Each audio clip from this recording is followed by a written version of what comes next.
We giggling too much already. We can't get started. So, y'all, the pre-show. y'all, what y'all need to know is I got one contact in and one contact out. So I can see Shavon good like halfway. I'm gonna need to do like this to see it up. I don't know what to tell you. You can't even Oh my get it. God. Oh, that made me laugh so bad. Oh, okay. Welcome to the pre-show. And Oh, welcome to the show. We are so glad to be here with y'all. We're gonna have a good time today. yes. You hear me? We're gonna have a good time. This is Real Women, Real Talk, and we are so happy to be with you for, oh my God, episode 8. Is this episode 8? We are Yes. on our way to double digits. Yes. So I am Trenace Richardson. I am the founder of Real Women. And who are you, sister? I am, if I could wipe the water from my eyes. I am Shavon Carter, a longtime member of Real Women and a facilitator. You are. We are having a good time over here. We just inviting y'all to our good time. This is Real Women, Real Talk.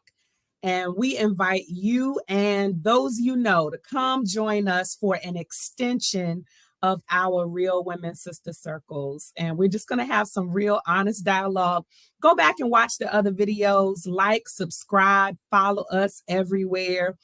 I want to jump right in because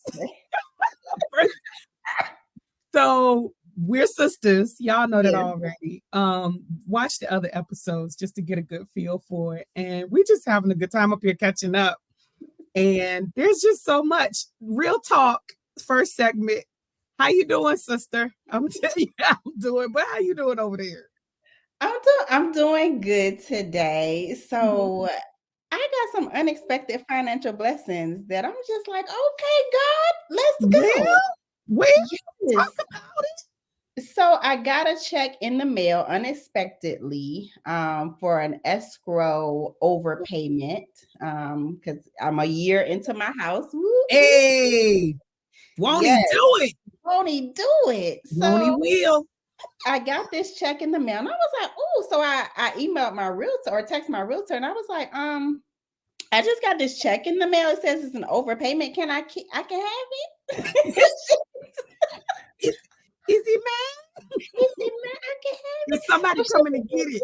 Right. Do I need to pay this back to anybody? Because it's a nice amount. So I was like, let me just make sure this is my money. So she was like, absolutely. So I did that. I got that. And then I look at my pay stub and it's a little extra couple of dollars, $100 in there. Listen, money cometh to you now. Now. Yes. So I'm just really excited because there's a trip that I wanted to go on next weekend and I wasn't sure if I was going to be able to go. So then, everything worked out. So I was like, I think all of this is happening because it's meant for me to be on that trip. So I'm excited.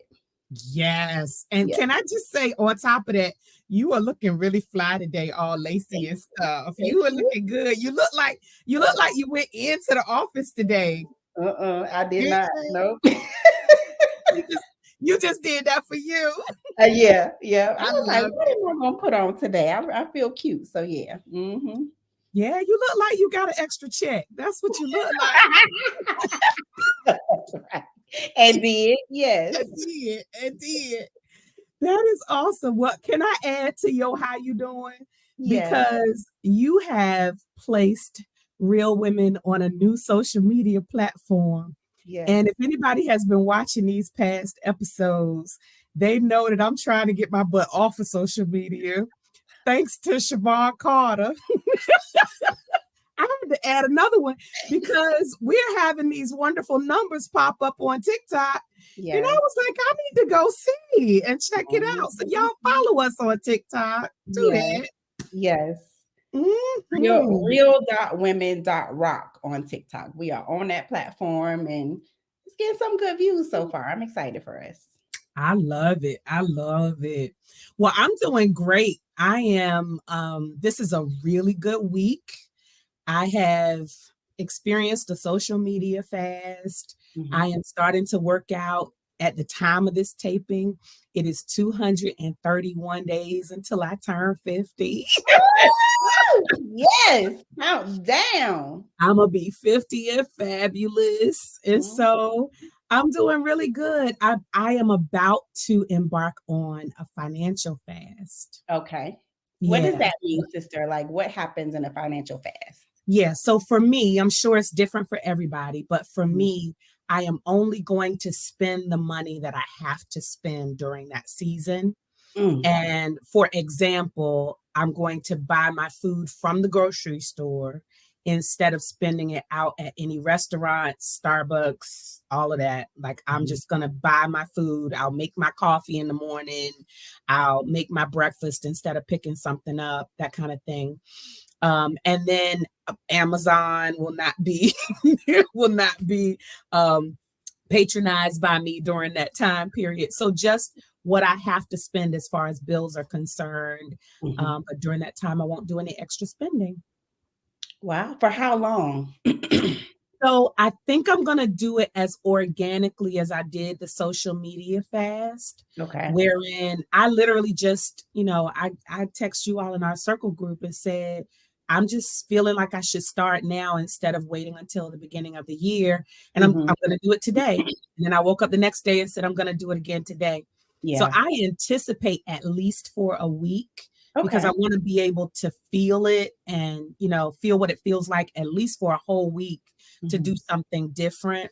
But it could last much longer than that. So I'll be able to tell us all kind of how it goes as I'm doing it. And I guess my reasoning for it is not only to do more inner work and of course to improve my finances, but all of these shifts in me, the social media fast, all of that, is to make more room.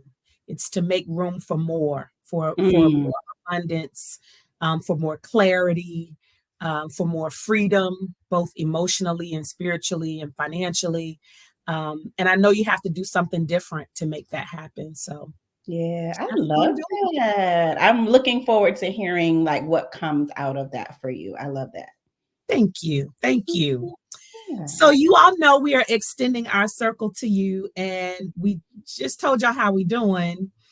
And real talk, we get the opportunity to just bring up something, talk about something that is real for us. And hopefully, it resonates with you as well. So I have a little extra something that I want to talk about for real talk. You ready? Yep.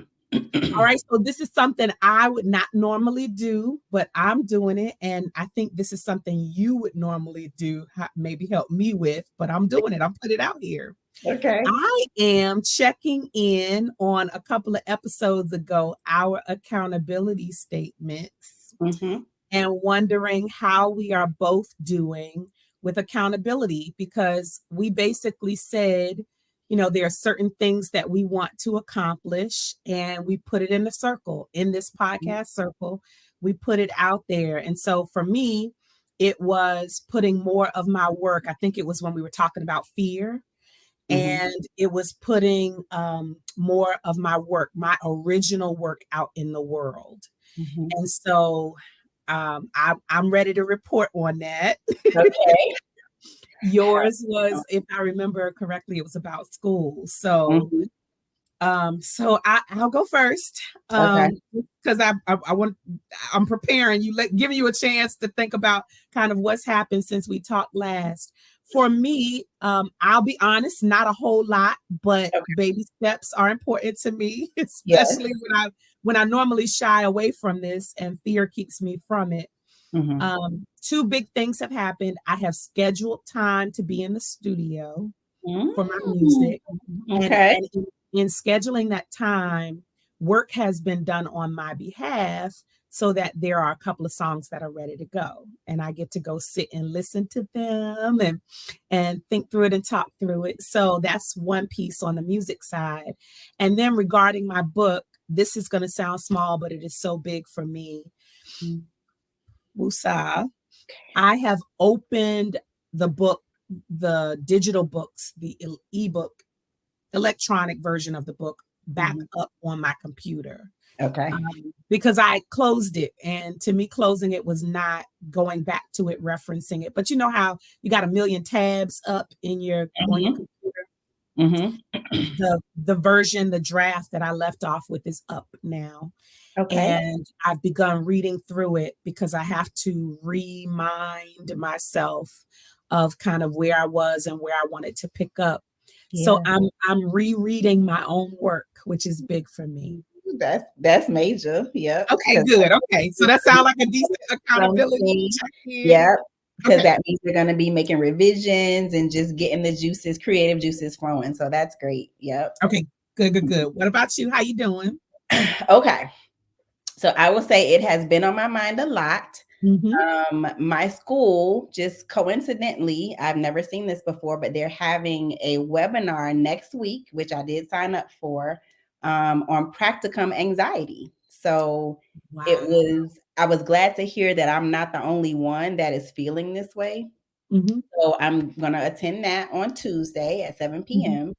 And then I looked at the date for when I need to fill out my application for next summer.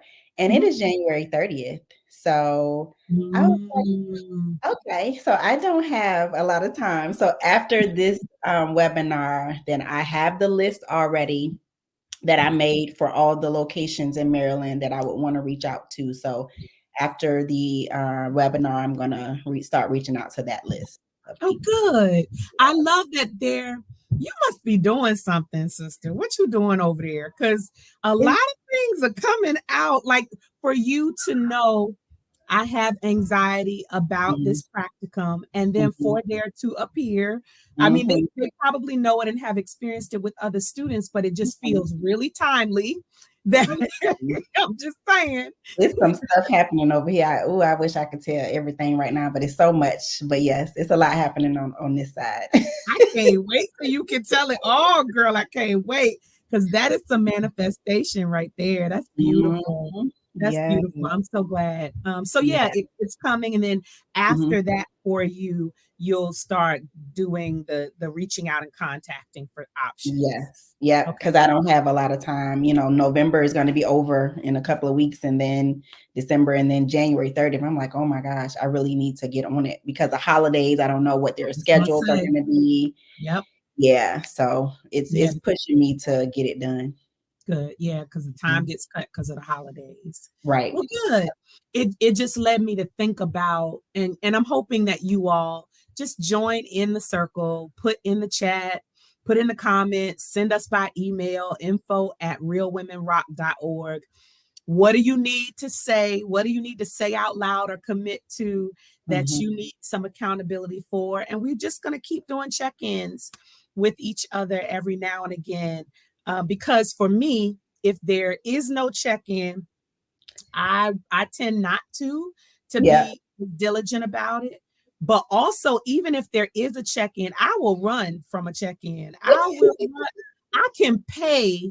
Let me tell you how bad it is. This is really bad. And this is so true. I'm not even lying. Okay. Right now, I have a counselor. And I have paid for a session months ago that I have not attended yet because I just, on some level, at the time anyway, it's kind of past now, but at the time didn't want to deal with whatever the reason was that I paid for the session. Gotcha. Because I kind of pay per session now instead of on a regular basis. And so I got a free session. I mean, not a free session, but a credit for a session just sitting out there. I have a performance coach. I mean, it's someone I really admire in the music industry. And she has made herself available for coaching. And I got a session, a credit with her, because she asked me to prepare a piece and come back. And I'm gonna be back. I'm gonna be there. So bad. I'm gonna get to it. I'm gonna do it. Yeah. I'm gonna do it. It's coming. So I will, if I don't feel like I have the capacity and I just have to push myself, for the things that matter. I have to push myself. But because I already do a lot, I feel like I'm in the Army. I do more in a month than some people do in a year. Absolutely. Yes, you do. Yes, you do. So the extra things, the things that I want to do, the things that I want to add, it takes a lot out of me to do it. So I have to prioritize better and make capacity room. So I'm similar to that. So accountability, I like it when I want it, but when I don't want it, it's just like, I just like I ain't did it, and the resistance, I can feel the resistance to it. Like it's so funny. So I was telling y'all in a previous episode about my fitness coach and how well things are going. Probably about the past couple of weeks, I've been falling off, right? And then he quit. Like he was just the same. One week he was just like, I can't do it. My bandwidth, blah, blah. And that made me really sad. And so I was like, well, I don't want to work out because I lost my coach. And so that should be a reason for me. Right. Wow. Yeah. Because you got to start over with somebody. And so I was just feeling like I didn't want to do it. But then they assigned you another coach right away so that you can keep your momentum. Yeah. But when the new coach came in, it's just like, okay, I'm not really feeling this, but I did work out today. So I started, I'm back on track today, but it's like, I didn't log any meals. I didn't log anything. And it's like, you're going to see that it's going to be empty because I'm not doing it. And I'm going to decide when I want to start back. So I decided that I'm going to start back this week. So that's so important. It's for me, what we're both saying is it's intrinsic motivation, right? Yes. Versus absolutely. extrinsic motivation. It really is. It's got to come from within me. Yes. Even if there are accountability mechanisms or check-ins around me, I've got to want it. And I think that, that's really what moves us forward. Like, what is our why? Yes. Keeping our why in mind and letting that push us forward instead of just having these things in place. Absolutely. Yeah. I am definitely an intrinsic motivator type person. If I don't feel like doing it, I will not. I am doing it. Well, we are holding each other lovingly accountable and checking in. And what's nice about loving accountability, there is no judgment. There is no condemnation of any kind. If you haven't moved forward, it's just a place to check in and figure out where you are and where you want to go next. So absolutely. We're good. I like that. We had a really good real talk. Okay. That was good. Yeah. I told you it was gonna be good. We having fun. All right. So the second segment, we start off just kind of checking in with each other and you all. And then we just go ahead and dive in the water, take a real deep dive. One day we're gonna have some water sounds and everything. Just take into the water. Where we expound on a nugget probably that's come from a real women's circle, but something that we want to really dive into that matters to us as women and probably as people, right? So I got to choose it this time, sister. You ready? I'm ready. All right. So I want to talk about independence versus interdependence. Isn't that good? That's good. Oh, okay. So it's a thing. It's a thing. The difference between them, because I think about, and I can only speak as a Black woman because that's all I've been all my life. I had to fight. And so as a Black woman, I have, and being raised by a wonderful Black woman who has been married twice, but in between that was a single mom for much of from my late youth to young adulthood. And so I experienced her as an independent woman. A lot of women in my family were either not married or divorced. So I've seen a lot of independent women in my life. And just that whole Black woman syndrome, supposedly, that we buy into or we experience from Black women, that we are strong and we are independent and all that. Those are real things out there that we experience. And so that notion of independence that I need to be self-sufficient. I need to earn my own. I need to stand on my own feet. And it can be as extreme as I don't need a man, or I don't need anybody, all of those things. That's all the way on this end of the spectrum. I'll say on the other end of the spectrum is codependency, right? Yeah. Where you are just someone's crutch, or or someone, you are leaning on someone else as a crutch. And you really depend on them for whatever, emotionally, financially, all of that.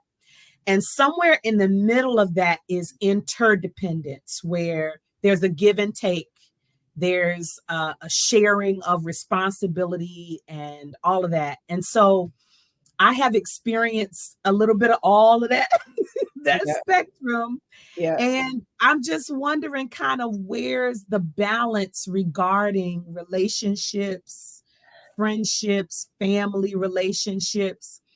I know it shouldn't be, I don't need a man, but also I shouldn't need a man. You know what I'm saying? I know exactly what you're saying. Yep. Yep. So, yep. Do you have any thoughts about it? Like, how important is your independence to you, and how do you balance it out? How has that been evolving in your life? Ooh, girl. Okay. So I am a very, very, very independent person. All the women who independent. Listen.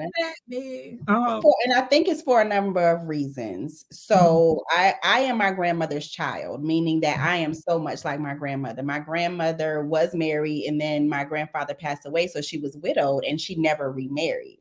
Yeah. And she was always the type that I got it. I'm going to do it. I'm going to have my own. I'm going to hold things down. So I learned that from her. My mother, she's like that in a sense, but I really am like my grandmother.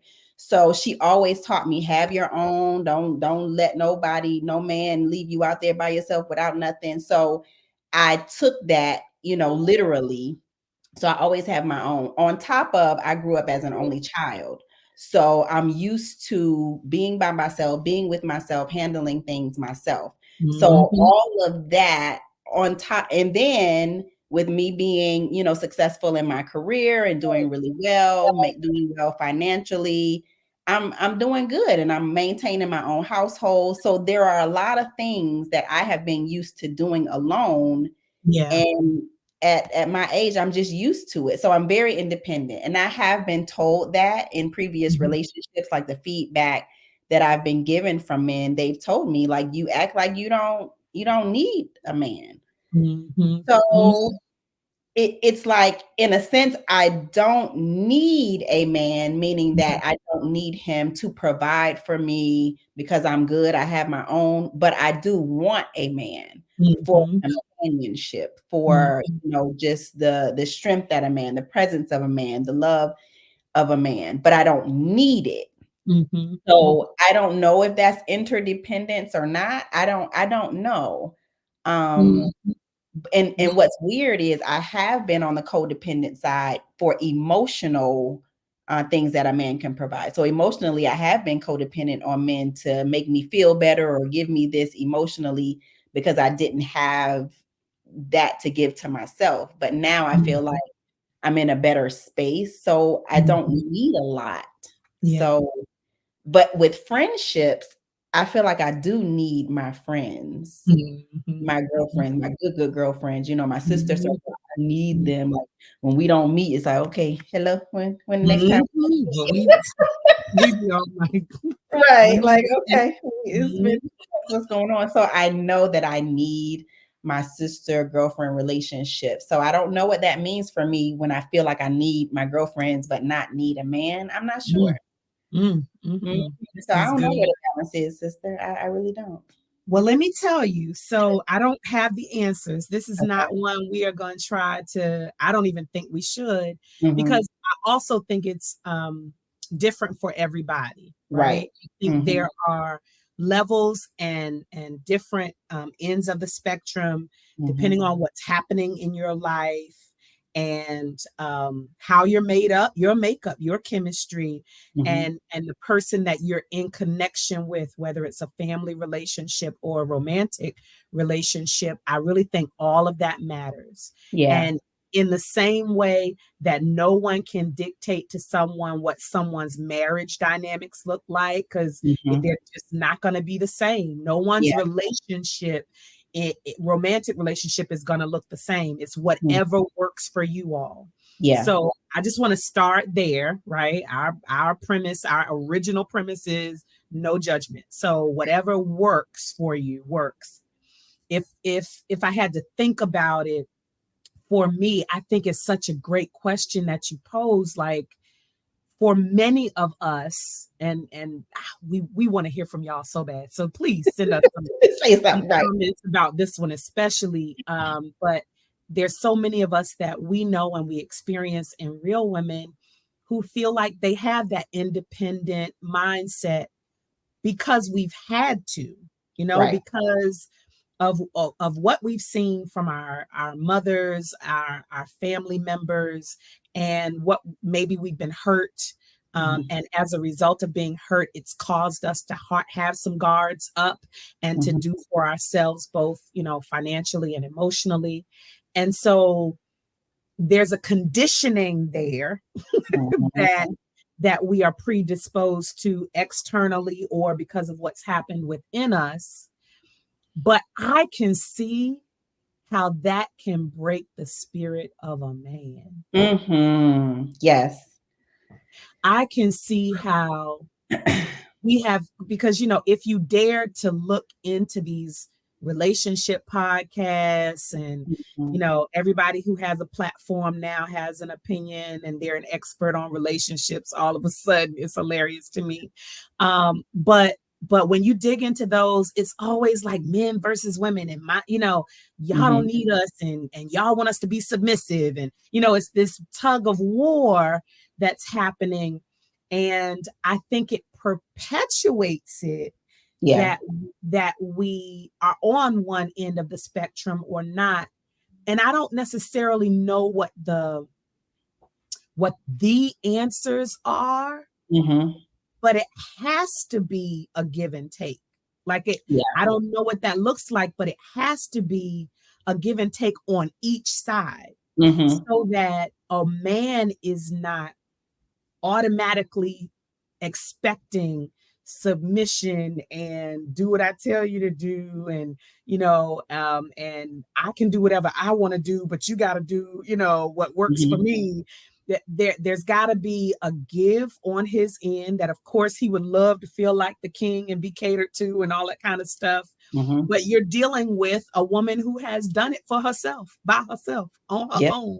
And so that's got to be respected. And then from a woman's perspective to say, life would kind of suck if I didn't have some companionship, if I didn't have you on some level. And even though we don't see eye to eye, there's got to be something that you contribute to me that I wouldn't necessarily have without you. And so you fit a piece, a piece of you fits here. And interdependence reminds me of a puzzle, right? And so being able to figure out, and we can talk about this all day. I know we don't have the time to, but being able to figure out how someone fits my pieces. I think that's the interdependence. Does that make sense? The word that's coming up is trust. And we've talked about this before, but in the context of, when I think of, based on what you just shared, when I think about interdependence, I think of the ability to trust myself and the ability to trust you. So when I think about, when I was saying, okay, well, why am I feeling like I need my girlfriends, but not necessarily that I need a man, but I want one? I trust my girlfriends, and I'm still learning how to trust a man. So I'm not as willing to open up and give.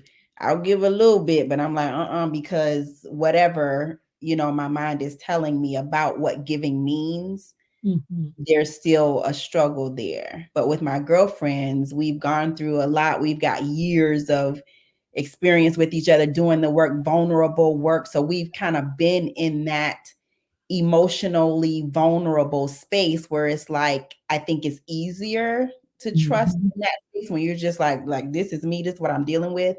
But with a man, every man is not willing to do that. He has to go through his own emotional process, and just how they're wired, they're not so open emotionally like we are. So for me, I just recognize in this moment as you were talking, like it's trust for me. Ooh, yeah, that is so deep and good. Yeah. Let me tell you what came to mind for me when you said that, because all of these are real women core values, right? Yeah. So what came up for me when you were talking about trust was I become afraid to be vulnerable because vulnerability may not be exampled for me from a man. So if you don't model vulnerability for me, I don't know if I can be vulnerable with you and it be received well. Because as you just said, they may not be built to be as emotionally open and available as we are. And so I can speak for myself. When my husband and I are in the best place, it's because both of us are being vulnerable and open and willing to share from a very soft place. Versus when we're not doing well, it's defenses up. And I need to protect myself. And I don't want you to hurt my feelings. And so I won't give any, and I don't need you to give any at all. It's that there's this give and take, this interdependence, this pieces to the puzzle. That really, those puzzle pieces, for a lot of reasons, Real Women has done pieces of me and all of that. So that interdependence is going to stick with me as it relates to that visual, I think. Yeah. That's up for me. And one more thing, and this will probably end up being something totally different. When I think of interdependence, when I was talking about the self-trust, what I am learning is that my relationship decisions aren't wrong. So when I tell myself that I chose wrong, then I don't trust myself. So then slow the hell down. Hold on. Slow the hell down. I told you there's a lot happening over here, Trenace. It's just some girl. It's some communing over here. So just stay there for a second and say it again and break it down. Yes. So I have had a history of telling myself that I have been wrong in my relationship choices with men because of how they have turned out. So I was wrong for choosing them. So that means something is wrong with me because I chose to be with them. So in the relationship that I'm in now, what I'm learning is that I have to dismantle that thought so that I can receive the love and beautiful energy that he has to give. Because I'm still stuck on, you don't make healthy decisions, you're wrong. So you have to be on the defense and protect yourself. And so that keeps me independent, because I can't be interdependent if I'm wrong, because it's going to end up like all the others. So that's what I am learning. And I see that when I tell myself, you're okay, you're making a healthy choice, you're in a different space, you're good. And that allows me to relax and soften and connect with him. Yeah. Woo! There's a lot going on over there. It's funny. It's some good stuff over here. It's so much. Yeah. That is good stuff. I just wanted that to breathe for a second, because that, for me, I love root causes. Yeah. And so we'll end up talking about women and men dynamics, and I don't need, and I need, and all that kind of stuff. But you got to a root, a core of a thought process. Yes. That I need to trust myself and honor the fact that all I did was make the best decisions I could at the time with the information that was available to me. Absolutely. So there is nothing wrong with me. There is nothing wrong with my picker. There's nothing wrong. All of these things are experiences that inform my next day, my next moment. And to trust and know that about myself and to love on me opens me up to connect, to be interdependent with somebody else. That's so good. Absolutely. Woo, that's good. That's a spiritual nugget, girl. I don't know. I'm thinking that might need to go to segment 4. I'm just saying. Yeah.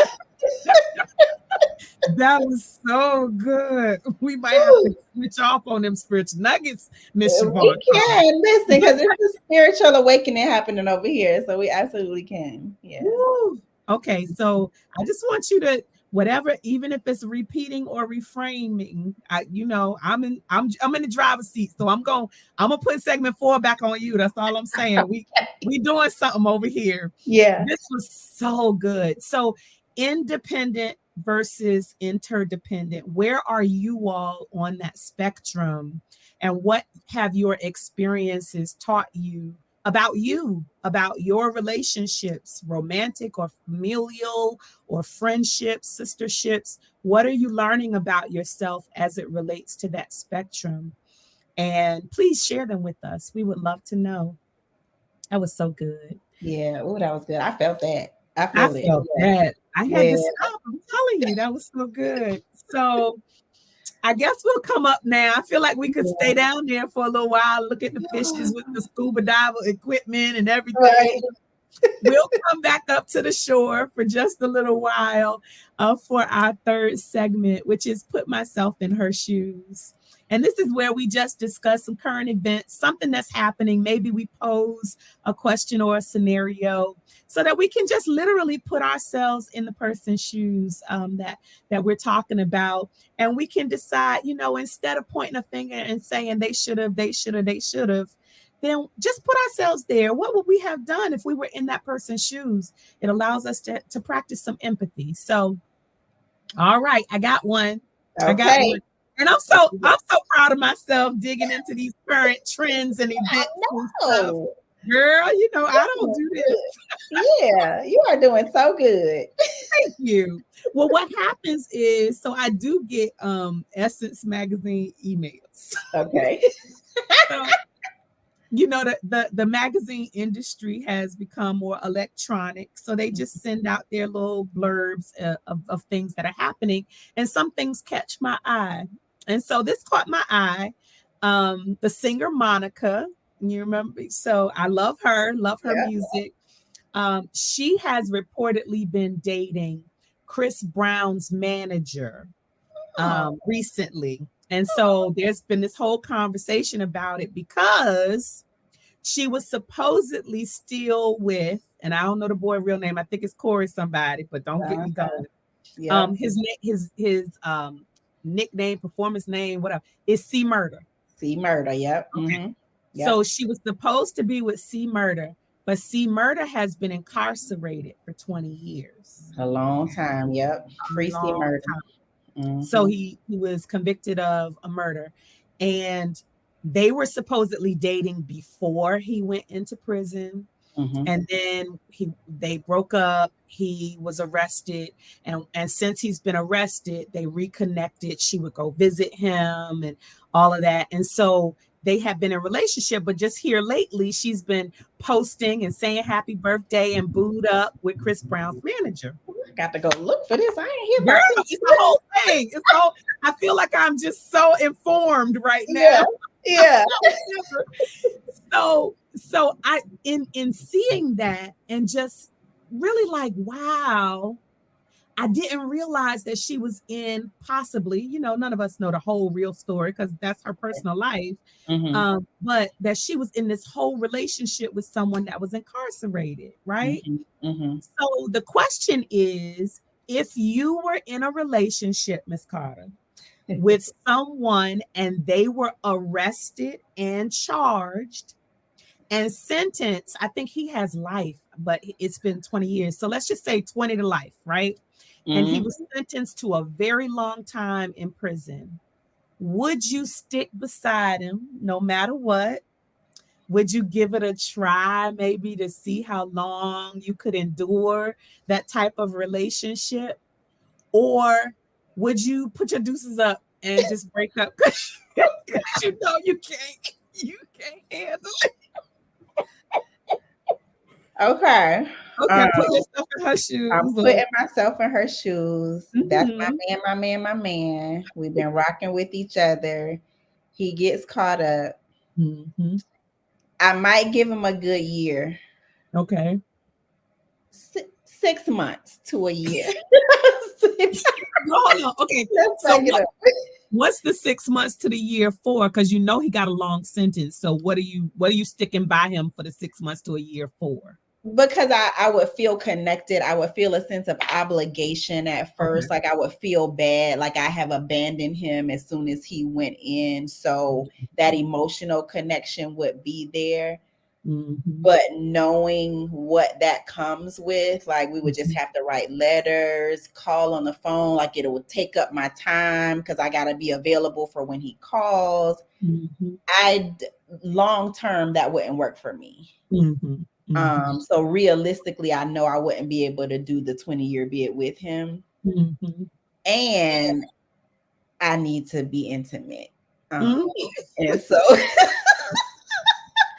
it's only so much that I can do by myself. And so I would need, companionship here with me. And I wouldn't be able to do it. Would I feel bad? I probably have to go through therapy to detach and all of that, because that is tough, because I would feel like I'm abandoning him. But realistically, I don't think it would be fair to me to do that. Especially if I had nothing to do with why he went, into prison. If he was defending my honor, maybe that would, I still don't think I could do the 20 years with him, but I would still feel a bigger sense of obligation if it was something because of me. Yeah. But if I don't have anything to do with it, I don't think it's fair for him to ask me or want me to do that. Yeah. Yeah. So the way I'm built, I wouldn't be able to stick. I hear you. I can't stick beside him. I would feel bad. It would eat me up because I'm like, oh, he's in there, but I got life gonna go on.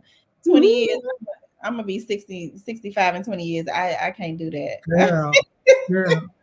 So I had to think about this because honestly, in my past, I have endured some jail time with somebody. Okay. I have done that. So I have never, of course, this kind of long term. Right.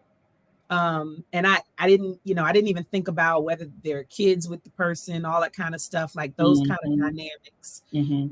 But I know I would, well, let me say this. It's also going to be why you end up in there and what you do. Yes. Because basically you put us at risk by doing whatever you did. Right. So I have to process that first, which may cause me to move past the 6 months or 1 year. Stick beside. I don't know. I definitely wouldn't be able to do the long haul. I can knock out a couple of options. So I definitely couldn't do that. But I think the difference between trying to see how long I could endure or to help him transition into, whatever that long-term life is going to be for him, versus saying just deuces, I'm out. It would depend on what the charge was, right? Whether we, have how much of our lives are intertwined, whether we got kids, that kind of stuff. I think I'm somewhere in between there. Yeah. And just because I've done a piece of that before, so I know what that's like, and I would probably think to myself, sooner rather than later, it's probably best for me to help both of us adjust. Yeah. What it's going to be like. Because it's tough. Like my dad, he did a long time, like probably close to 20 years. And so it is really tough. And I was liking somebody that was locked up before and writing letters. Like it's cute in the beginning and they eventually got out, but it's like, it's a lot of anticipation and emotions on hold that I wouldn't want to take myself through that. Yeah. You're on the other side of that. That's not pretty at all. At all. Yeah. So Monica, do you, girl? Do you do what you gotta do? Okay. We see you. We get it, girl. Monica said, "This boy is mine, not this boy." You can't have him. Oh, that was so funny. Oh my goodness. This was so good. Oh my God. I don't know how much we've giggled, but it's been a portion of this episode. It's just been giggling. Yep. I would like for you at our 8th episode to, whether you're revisiting or just reframing, what is the spiritual nugget, sister? Yeah. So today's spiritual nugget is you did the best you could with what you had. And there is no judgment. If you would have had more information, maybe you would have made a different decision. But when we think about decisions, there is so much that is involved in us making decisions that we're doing ourselves a disservice to instantly judge the act or the behavior. It's so important for us to get to the root of why, what's going on, what am I experiencing? Have I been here before? What am I triggered by? It's an opportunity for us to get curious about what makes us do the things we do, as opposed to judging us for what we did. So I would ask that you would give yourself grace. You did the best you could with what you have. Now that you know better, you have the opportunity to make a different choice. So that's my spiritual nugget.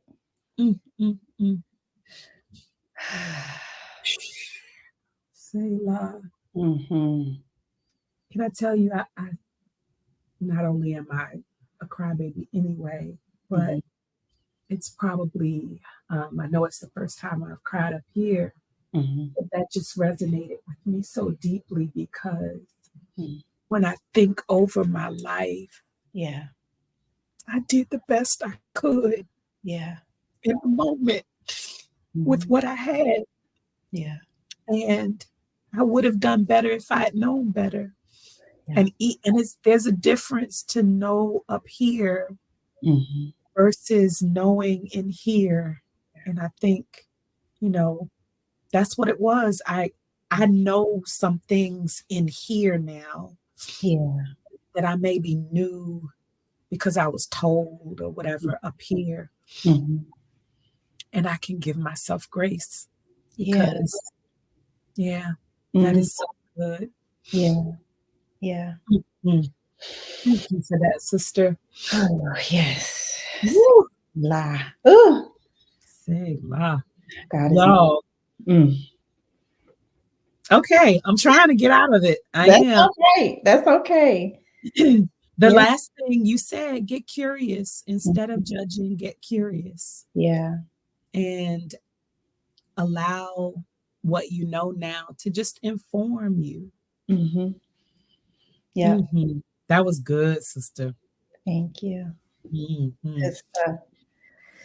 Y'all, this has been a real episode. This is it right here. This is the one right here. Woo! One right here. Yes. We are real women. Yeah. And real women talk. For real. Mm-hmm. Like, seriously, we talk. Real talk. Real Mm-hmm. talk. Yeah. Real talk. Yeah. This is so good. Thank you, sister. Thank you. Ooh. Y'all like, share, follow, tell somebody else about us. We would absolutely love to grow with you and hear from you. So reach out to us. Let us know how you're doing and what you thought of the episode. Bye. Bye, y'all.